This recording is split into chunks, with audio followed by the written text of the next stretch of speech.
യേശുക്രിസ്തുവിൻ്റെ നാമത്തിൽ എന്നെ കണ്ടുകൊണ്ടിരിക്കുന്ന എല്ലാവർക്കും സ്നേഹവന്ദനം.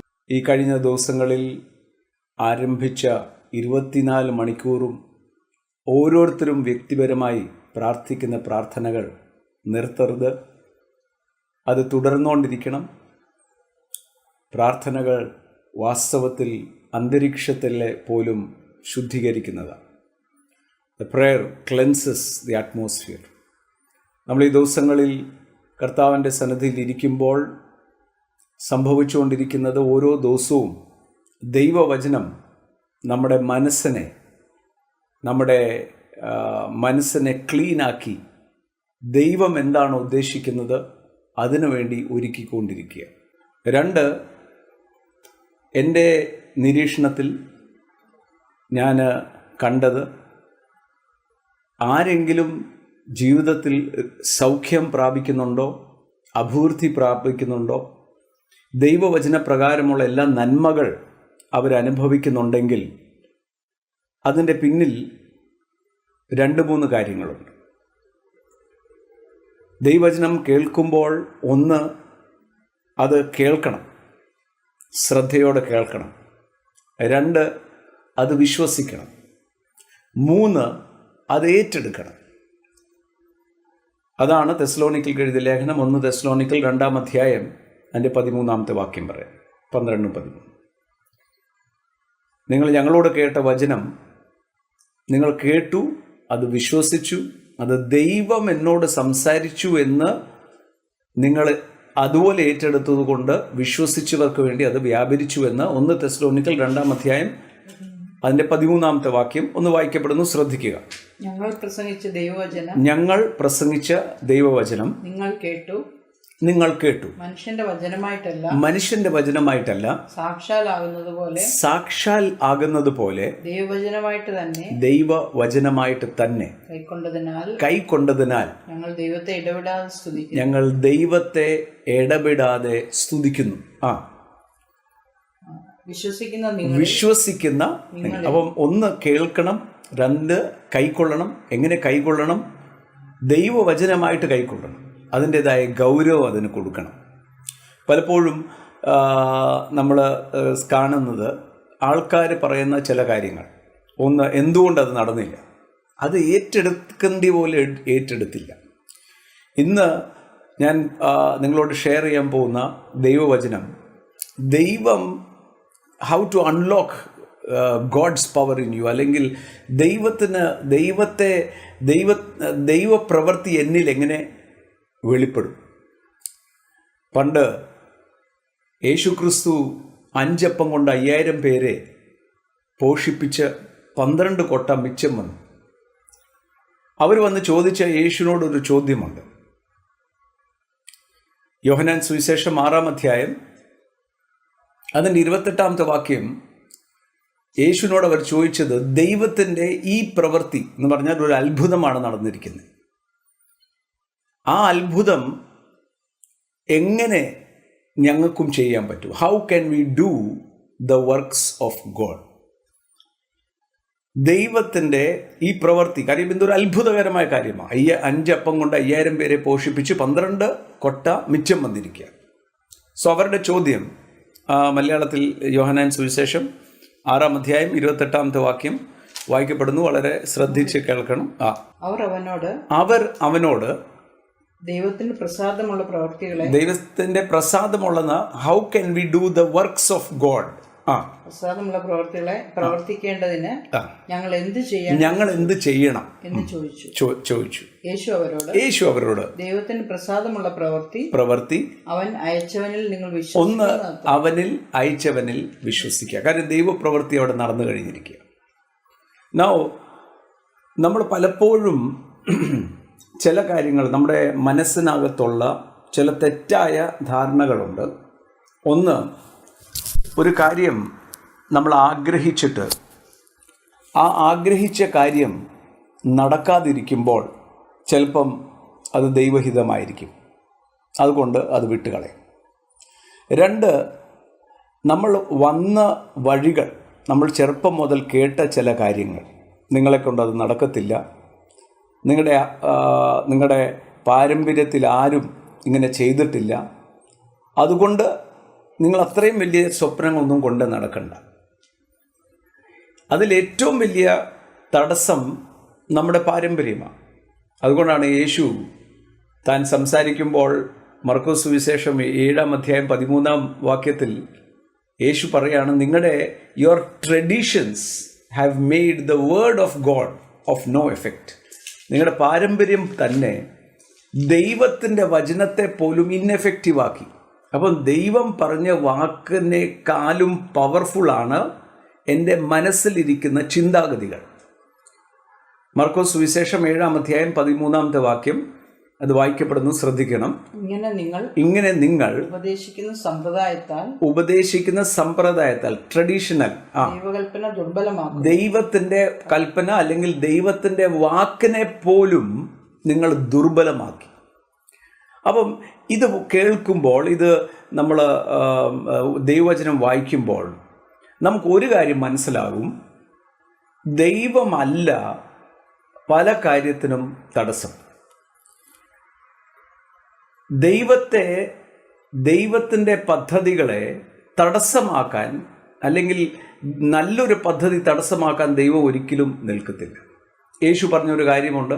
യേശു ഇങ്ങനെ പറഞ്ഞാൽ, നിങ്ങൾ എന്നിലും എൻ്റെ വചനം നിങ്ങളിലും വസിച്ചാൽ നിങ്ങളുടെ ഹൃദയത്തിൻ്റെ ആഗ്രഹങ്ങളെ മുഴുവൻ ഞാൻ നിവർത്തിക്കും. സോ ദൈവത്തിൻ്റെ ആഗ്രഹം എന്താണെന്ന് ചോദിച്ചാൽ, എല്ലാം നല്ല കാര്യങ്ങൾ എൻ്റെ ജീവിതത്തിൽ നടക്കണമെന്ന്, എവ്രി ഗുഡ് തിങ്. എന്നാൽ പലപ്പോഴും കേൾക്കുന്ന വചനം നമ്മൾ വിശ്വാസത്താൽ ഏറ്റെടുക്കാത്തത് കൊണ്ട്, അല്ലെങ്കിൽ വിശ്വാസത്തിൻ്റെ സ്റ്റെപ്പുകൾ എടുക്കാത്തത് കൊണ്ട്. അപ്പോൾ വിശ്വാസത്തിന് ഒരു നിയമമുണ്ടോ, പ്രമാണമുണ്ടോ? ഉണ്ട്. വിശ്വാസത്തിൻ്റെ ചില സ്റ്റെപ്പുകൾ എടുത്തു വെക്കണം. അതാ റോമർക്ക് എഴുതിയ ലേഖനത്തിൽ 3:27 ലോ ഓഫ് ഫെയ്ത്ത് എന്നാണ് പറയുന്നത്. Law of faith, law of gravity എന്നൊക്കെ പറയുന്നത് പോലെ വിശ്വാസത്തിൻ്റെ ഒരു പ്രമാണമുണ്ട്, ലോ ഓഫ് ഫെയ്ത്ത്. ആ ലോ ഓഫ് ഫെയ്ത്ത് അനുസരിച്ച് ഒരു കാര്യം മനസ്സിലാക്കണം, ദൈവം എന്ന് പറഞ്ഞാൽ ദൈവം ഇറങ്ങി വന്ന് എല്ലാ കാര്യങ്ങളും ചെയ്യല്ല, ഞാൻ ചില സ്റ്റെപ്പുകൾ എടുത്തു വെക്കണം. അല്ലേ? വിശ്വാസത്തിൻ്റെ ഒരു പ്രമാണം അവിടെ എഴുതിയിട്ടില്ലേ? വിശ്വാസമാർഗം, വിശ്വാസത്തിൻ്റെ പ്രമാണം, ലോ ഓഫ് ഫെയ്ത്ത് എന്നാണ് ഇംഗ്ലീഷിൽ എഴുതിയിരിക്കുന്നത്. നൗ ഇസ്രായേൽ മക്കൾ പോലും സങ്കീർത്തനം 78:41 അത് വളരെ മനോഹരമായ വചനമാണ്. അവിടെ ഇങ്ങനെ എഴുതിയിരിക്കുന്നത്, ദൈവത്തിന് കോപം വന്നു, കാരണം അവർ ദൈവത്തെ ലിമിറ്റ് ചെയ്യും, ദൈവത്തെ ഒതുക്കിക്കളഞ്ഞു. അപ്പോൾ ദൈവത്തെ ഒതുക്കിക്കളയുന്ന കാര്യങ്ങൾ എന്താ? ഒന്ന്, ഏറ്റവും വലുത് എൻ്റെ ചിന്താഗതികൾ, അല്ലെങ്കിൽ എൻ്റെ മനസ്സിനകത്ത് കിടക്കുന്ന ലിമിറ്റേഷൻസ്. എനിക്കിത് ചെയ്യാൻ പറ്റത്തില്ല, ഞാൻ കുറ്റക്കാരനാണ്. ഏറ്റവും വലിയ ശത്രുവാണ് സെൽഫ് പിറ്റി. എന്നെക്കൊണ്ട് ഇത് നടക്കത്തില്ല, ഞാനിതിന് യോഗ്യനല്ല, എനിക്കിതൊന്നും ചെയ്യാൻ പറ്റത്തില്ല, ഞാൻ പഠിച്ചു വന്ന പല കാര്യങ്ങളും അതെനിക്ക് ലിമിറ്റേഷൻ. അതുകൊണ്ടാണല്ലോ നമ്മൾ ഈ ട്രഡീഷൻ എന്ന് പറയുമ്പോൾ, നമ്മൾ ഡോക്ടറിൻ്റെ അടുത്ത് പറയുമ്പോൾ ഡോക്ടർ ചോദിക്കുന്നത്, നിങ്ങളുടെ കുടുംബത്തിൽ ഇങ്ങനെ സംഭവിച്ചിട്ടുണ്ടോ? അങ്ങനെയാണ് നിങ്ങൾക്കത് സംഭവിച്ചേക്കാം. നോ, വെൻ യു അണ്ടർസ്റ്റാൻഡ്, നമുക്കത് ഒരു കാര്യം മനസ്സിലാകുമ്പോൾ, ഇന്ന് എന്നെ കേട്ടുകൊണ്ടിരിക്കുന്ന ഓരോരുത്തരും നിങ്ങളുടെ ഉള്ളിൽ ഒരു കാര്യം വ്യക്തമായി മനസ്സിലാകണം, ദാറ്റ് ദൈവത്തിൻ്റെ ആഗ്രഹം നിങ്ങളുടെ നന്മയാണ്.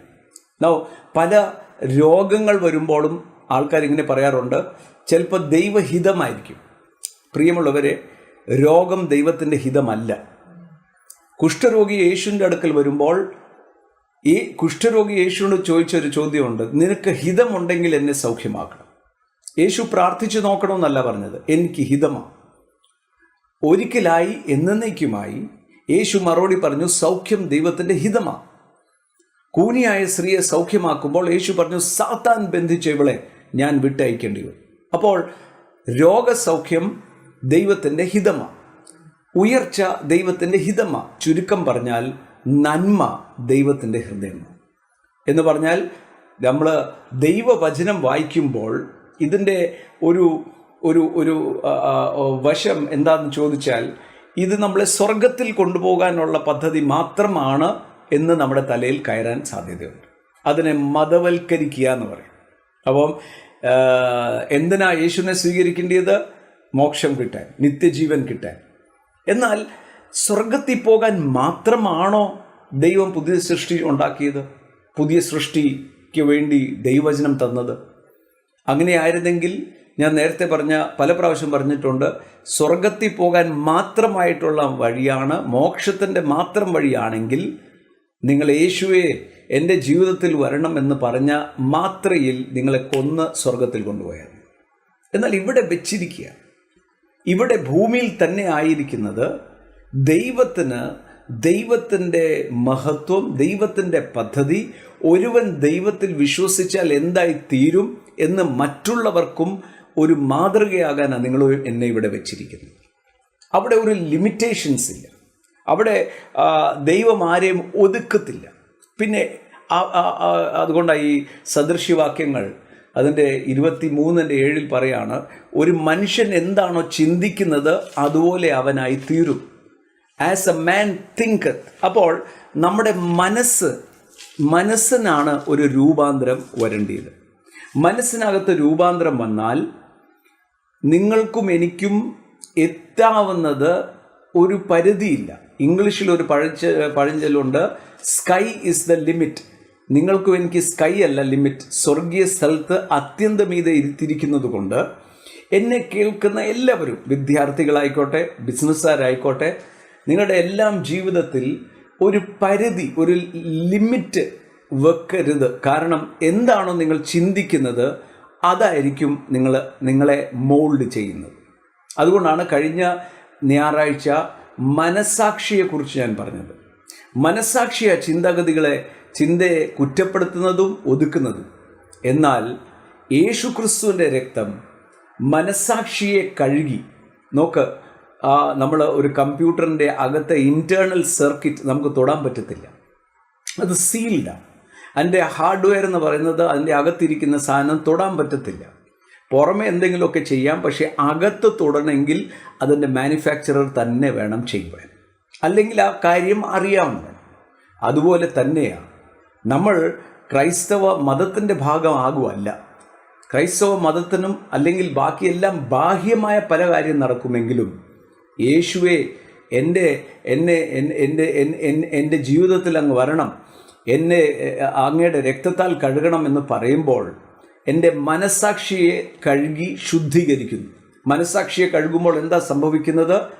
എനിക്ക് 2 കാര്യങ്ങൾ വരും. ഒന്ന്, ഞാൻ കൊള്ളരുതാത്തതിനുള്ള ചിന്താഗതി മാറും. ഞാൻ പാപിയാണ്, കുറ്റക്കാരനാണ് എന്ന് പറഞ്ഞാൽ ഞാനിത് ചെയ്യുമ്പോൾ ദൈവം എൻ്റെ കൂടെ ഇല്ല. എനിക്ക് ഭയമാണ്. നല്ലൊരു ശതമാനം ആൾക്കാർ ഒരു പുതിയ സംരംഭം ചെയ്യാനോ അല്ലെങ്കിൽ വലിയൊരു കാഴ്ചപ്പാടിലോട്ട് പോകാത്തത് പരാജയഭീതിയാണ്. ഈ പരാജയഭീതി എവിടെ നിന്ന് വരുന്നു? മനുഷ്യനിലുള്ള ഭീതി. എന്നാൽ മനസ്സാക്ഷി കഴുകൽ പ്രാപിച്ചു കഴിയുമ്പോൾ എന്താണ് സംഭവിക്കുന്നത്? മനസ്സാക്ഷി കഴുകൽ പ്രാപിക്കുമ്പോൾ അതിധൈര്യമാണ് വരുന്നത്. വചനത്തിൽ പറയുന്നത് കോൺഫിഡൻസാണ് വരുന്നത്. മറ്റൊരു വാക്ക് പറയുക ബോൾഡ്നെസ്സാണ് വരുന്നത്. സോ യേശു ക്രിസ്തു അകത്ത് വരുന്ന, അതുകൊണ്ടാണ് പൗലോസ് തൻ്റെ ലേഖനത്തിൽ പറയുമ്പോൾ പരിശുദ്ധാത്മാവ് അവിടെ ഇങ്ങനെ പറയുന്നത്, എന്നെ ശക്തനാക്കുന്ന യേശു ക്രിസ്തു മുഖാന്തരം എനിക്ക് സകലതും സാധിക്കും. ക്രിസ്തു മുഖാന്തരം എൻ്റെ അകത്ത് അതുപോലെ ദൈവശക്തിയായിരിക്കുന്നത്. നമ്മൾ ആ സൃഷ്ടിയിൽ നോക്കിയാൽ ദൈവം മനുഷ്യനെ സൃഷ്ടിച്ചത്? ഉൽപ്പത്തി പുസ്തകം അതിൻ്റെ 2-ാമത്തെ അധ്യായം, ഉൽപ്പത്തി പുസ്തകം 2-ാമത്തെ അധ്യായം. ഇന്നത്തെ വചനം ഞാൻ പറയുമ്പോൾ ആരും എന്നെ തെറ്റിദ്ധരിക്കരുത്. ഞാൻ വീണ്ടും തെറ്റിദ്ധരിക്കരുതെന്ന് പറയാൻ കാരണം, ഇത് ഒരു പ്രാക്ടിക്കൽ, നിങ്ങളുടെ ജീവിതത്തിൽ, പ്രായോഗിക ജീവിതത്തിൽ ഉന്നത സ്ഥാനത്തേക്ക് നിങ്ങൾ എത്തുവാനുള്ള തിരുവെഴുത്തിനകത്തെ ഉപദേശമായത്. ബൈബിൾ എന്ന് പറയുന്ന പുസ്തകം ദൈവം മനുഷ്യന് ദാനമായി തന്നതാണ്. ഞാൻ നേരത്തെ പല പ്രാവശ്യം പറഞ്ഞിട്ടുണ്ട്, ഒരു ഉപകരണം വാങ്ങിക്കുമ്പോൾ ആ ഉപകരണം തുറക്കുമ്പോൾ ആദ്യമേ നമുക്ക് തൊടാൻ പറ്റുന്നത് ആ ഉപകരണം എങ്ങനെ ഉപയോഗിക്കണം, മാനുവൽ എന്ന് നമ്മൾ പറയും. അതിൻ്റെ ഓൺ ഓഫ് സ്വിച്ച് ഏതാന്ന് അതെല്ലാം അതിനകത്ത് എഴുതിയിട്ടുണ്ട്. എന്തിനാ? ആ ഉപകരണം നന്നായി ഓടിക്കാൻ. അതുപോലെ തന്നെ മാനവരാശിക്ക് വേണ്ടി ദൈവം തൻ്റെ സ്വന്തം വാമൊഴിയായി തന്നിരിക്കുന്ന പുസ്തകമായത്. ഇത് നിത്യജീവനെക്കുറിച്ച് പറയുന്നുവെങ്കിലും യേശുവായിട്ട് വ്യക്തിപരമായ ബന്ധമാണ് നമുക്ക് നിത്യജീവൻ തരുന്നത്. അതുകൊണ്ടാണ് യേശു പറഞ്ഞത്, നിങ്ങൾ തിരുവെഴുത്തുകളെ ശോധന ചെയ്യുന്നു, അതിൽ നിത്യജീവൻ ഉണ്ടെന്ന് നിങ്ങൾ നിരൂപിക്കുന്നു, എങ്കിലും ജീവൻ പ്രാപിക്കുവാൻ എൻ്റെ അടുക്കൽ വരാൻ മനസ്സില്ല. യോഹന്നാൻ 5:39-40. നൗ യേശു പറഞ്ഞിരിക്കുന്ന സ്വർഗം എന്ന് പറയുമ്പോൾ അല്ലെങ്കിൽ മോക്ഷം, ഇതെല്ലാം ഇതിനകത്തുണ്ട്. അതുകൊണ്ടാണ് തിമോത്തിക്ക് എഴുതിയ ലേഖനം 1 തിമോത്തി 6:12 പൗലോസ് പറയുന്നത്, വിശ്വാസത്തിൻ്റെ നല്ല പോര് പൊരുതി നിത്യജീവനെ മുറുകെ പിടിച്ചുകൊള്ളണം എന്ന് പറഞ്ഞാൽ, സാധാരണഗതിയിൽ വിശ്വാസികളോട് ഞാൻ സംസാരിക്കുമ്പോൾ അവരുടെ മുഴുവൻ എനർജി കളയുന്നത് എവിടെയാണെന്ന് ചോദിച്ചാൽ പിശാചിനോട് പോരാടാനാണ്. പ്രിയമുള്ളവരെ, ഒരു കാര്യം, 2 സത്യം മനസ്സിലാക്കണം. ഒന്ന്, എൻ്റെ എതിരെ അപവാദി എന്ന് പറയുന്ന പിശാചിനെ ഒരിക്കലായി എന്നേക്കുമായി ആയുധവർഗം വെപ്പിച്ച് തന്നെ ക്രൂശിൽ പരാജയമാക്കി യേശു. 2, എനിക്ക് വിരോധമായും പ്രതികൂലമായിരുന്ന ദൈവിക കൽപ്പന യേശു അനുസരിച്ചു. അതുകൊണ്ട് യേശുവിൽ ഞാൻ വിശ്വസിക്കുമ്പോൾ ഞാൻ ദൈവത്തിൻ്റെ നീതിയായി. ഇത് രണ്ടും വരുമ്പോൾ എന്താ സംഭവിക്കുന്നത്? അതിധൈര്യമാണ് നമുക്ക് വരുന്നത്. നോക്ക്, ദൈവം എന്തുകൊണ്ടാണ് മനുഷ്യനെ സൃഷ്ടിച്ചത്? ഉൽപ്പത്തി പുസ്തകം 1-ാം അധ്യായം അതിൻ്റെ 27-28. ഇങ്ങനെ ദൈവം തന്റെ സ്വരൂപത്തിൽ മനുഷ്യനെ സൃഷ്ടിച്ചു. ദൈവത്തിന്റെ സ്വരൂപത്തിൽ അവനെ സൃഷ്ടിച്ചു. ആണും പെണ്ണുമായി അവരെ സൃഷ്ടിച്ചു. Now, ദൈവത്തിന്റെ അതേ സ്വരൂപത്തിൽ, image, he made them in the image, likeness of God. ദൈവത്തിന് അതേ അനുരൂപനായി ദൈവത്തിന്റെ ആട്രിബ്യൂട്ടുള്ള ഇമേജ്, അതേ ഇമേജിലാണ് ദൈവം സൃഷ്ടിച്ചത്. എന്തിനാ സൃഷ്ടിച്ചത്? 28.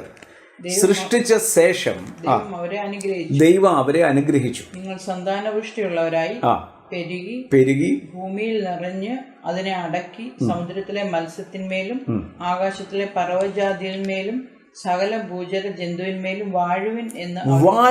വാഴ്ചയുടെ ഒരു ജീവിതത്തിന് വേണ്ടി, അഥവാ എല്ലാം തൻ്റെ കാൽച്ചോട്ടിലായിരുന്നു. So God created man in his image. ദൈവം തൻ്റെ സ്വരൂപത്തിൽ. ഇമേജ് എന്ന് പറയുന്ന വാക്കിൻ്റെ ആ മൂലപദത്തിൽ നിന്നാണ് ചിന്താഗതി, ഇമാജിനേഷൻ എന്നുള്ള പദം വന്നിരിക്കുന്നത്. നമ്മുടെ ചോദിക്കുന്നതിനും നനയ്ക്കുന്നതിനും. Now, ഈ മനുഷ്യൻ തെറ്റിപ്പോയപ്പോൾ, അനുസരണക്കേട് കാണിച്ചപ്പോൾ ഈ വാഴ്ച തന്നിൽ നിന്നും നഷ്ടപ്പെട്ടു. അതാണ് റോമർക്കെഴുതിയ ലേഖനം 5 അതിൻ്റെ 17-ാം വാക്യം പറയുന്നത്, വാഴ്ച നമുക്ക് മടങ്ങിക്കിട്ടി. എങ്ങനെയാണ് മടങ്ങിക്കിട്ടിയത്? എഫീഷ്യർ 4:24 വായിക്കണം. അതിനുശേഷം റോമർ 5:15. 4:24 പറയുന്നത്, പുതിയ സൃഷ്ടിയാക്കി നമ്മളെ മാറ്റി. പുതിയ സൃഷ്ടി എന്ന് പറയുമ്പോൾ ദൈവരൂപനായി നീതിയിലും വിശുദ്ധിയിലും, ഇത് രണ്ടും ഉപയോഗിക്കുമ്പോൾ സെപ്പറേറ്റഡ് ആൻഡ് റൈച്ചസ് എന്ന് പറഞ്ഞാൽ ദൈവരൂപനായി, ദൈവം എങ്ങനെയാണോ തൻ്റെ സ്വരൂപത്തിൽ സൃഷ്ടിച്ചത് അതിൻ്റെ മുഴുവൻ ക്വാളിറ്റിയായി, അതിൻ്റെ മുഴുവൻ റിസ്റ്റോറേഷനായിട്ട് ആണ് ക്രിസ്തു യേശുവിൽ നമ്മളെ പുതിയ സൃഷ്ടിയാക്കിയത്. ഒരുവൻ ക്രിസ്തുവിലായാൽ അവൻ പുതിയ സൃഷ്ടി. പഴയതെല്ലാം കഴിഞ്ഞുപോയി. പഴയ ആ നിരാശയുടെ ജീവിതം, പഴയ എന്നാ പറയുന്നത്, ഇരുട്ട് ജീവിതം. ഇരുട്ടെന്ന് പറഞ്ഞാൽ അവൻ ഇരുട്ടിൽ നിന്നും അത്ഭുത പ്രകാശം എന്ന് പറയുമ്പോൾ വെറും പിശാചൻ്റെ കയ്യിൽ നിന്നല്ല, നമ്മളെ എങ്ങോട്ടാണ് പോകുന്നത്, എങ്ങനെയാണ് ഡയറക്ഷൻ, മുന്നോട്ട് കാണുക, ആ വെളിച്ചത്തിലോട്ടാണ് നമ്മളെ കൊണ്ടുവന്നത്. സോ 2 കാര്യമല്ലേ വചനം വായിക്കുമ്പോൾ നമുക്ക് മനസ്സിലാകും. ഒന്ന്, അവൻ നമ്മളെ പുതിയ സൃഷ്ടിയാക്കി. പുതിയ സൃഷ്ടി എങ്ങനെയാണ്? ദൈവാരൂപനായി. എഫീഷ്യർക്ക് എഴുതിയ ലേഖനം 4:24. സത്യത്തിന്റെ ഫലമായി നീതിയിലും വിശുദ്ധിയിലും ദൈവ അനുരൂപമായി. എങ്ങനെയാണോ ആദാമിനെ ദൈവം സൃഷ്ടിച്ചത്, എന്നാൽ ആദാമിനേക്കാളും ശ്രേഷ്ഠമായ സ്ഥാനം തന്നുകൊണ്ട് ദൈവം നമ്മളെ പുതിയ സൃഷ്ടിയാക്കി. അതാണ് യേശു ക്രിസ്തുവിൽ സംഭവിക്കുന്നത്. അതാണ് റോമർക്കെഴുതിയ ലേഖനം 5-ാം അധ്യായം അതിൻ്റെ 17-ാം വാക്യം ഇങ്ങനെയാണ് പറയുന്നത്. വചനം ഇങ്ങനെയാണ് പറയുന്നത്. ഞാൻ വചനം കോട്ട് ചെയ്യുന്നത് സോ ദാറ്റ് യു അണ്ടർസ്റ്റാൻഡ്. ഞാൻ വീണ്ടും പറയാം. നിത്യജീവനെ മുറുകെ പിടിച്ച് വിശ്വാസത്തിൻ്റെ നല്ല പോരെന്ന് പറഞ്ഞാൽ, ദൈവം നിങ്ങളിലും എന്നിലും ഒരു താലം തേപ്പിച്ചിട്ടുണ്ട്.